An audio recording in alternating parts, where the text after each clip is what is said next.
Then the soldiers led him into the courtyard of the palace, that is the governor's headquarters, and they called together the whole cohort.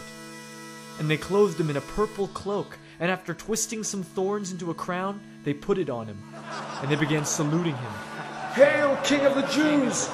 They struck his head with a reed, spat upon him, and knelt down in homage to him.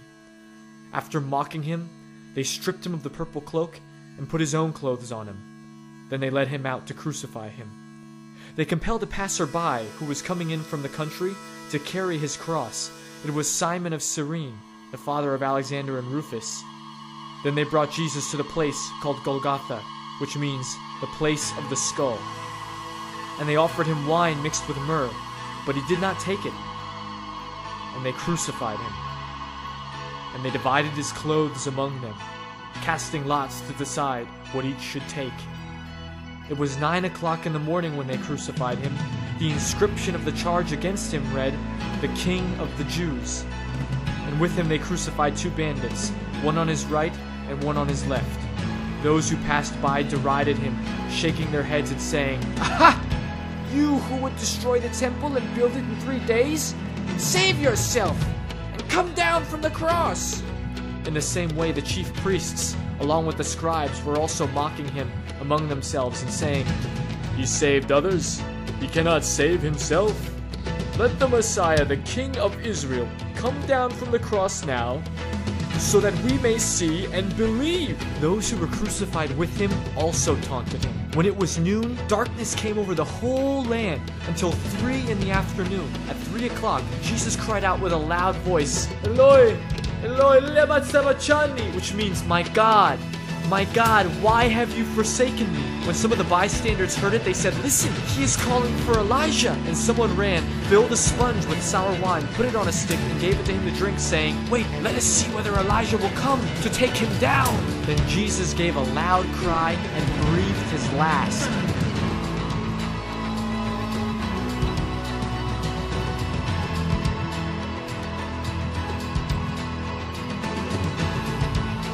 And the curtain of the temple was torn in two from top to bottom.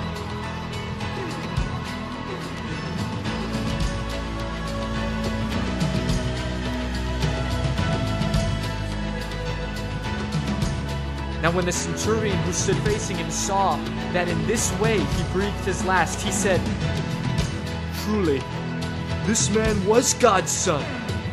There were also women looking on from a distance. Among them were Mary Magdalene, and Mary, the mother of James, the younger, and of Jose and Salome. These used to follow him and provided for him when he was in Galilee. And there were many other women who had come up with him to Jerusalem.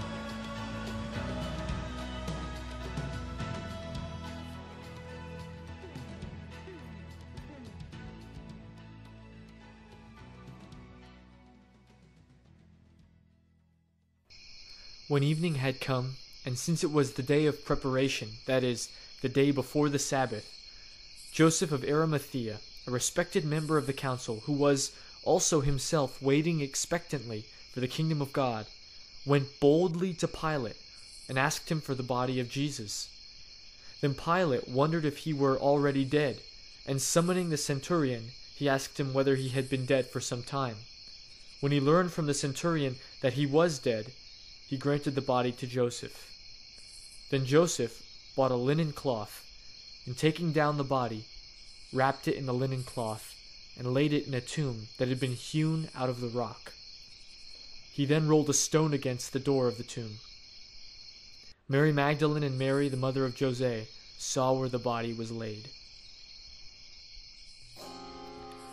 When the Sabbath was over, Mary Magdalene and Mary, the mother of James, and Salome bought spices so that they might go and anoint him.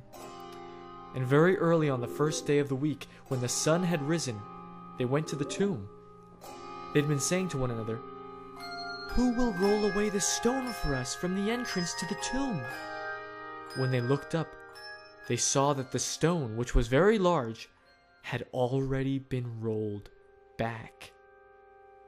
As they entered the tomb, they saw a young man, dressed in a white robe, sitting on the right side, and they were alarmed. But he said to them, "Do not be alarmed. You are looking for Jesus of Nazareth, who was crucified? He has been raised. He is not here.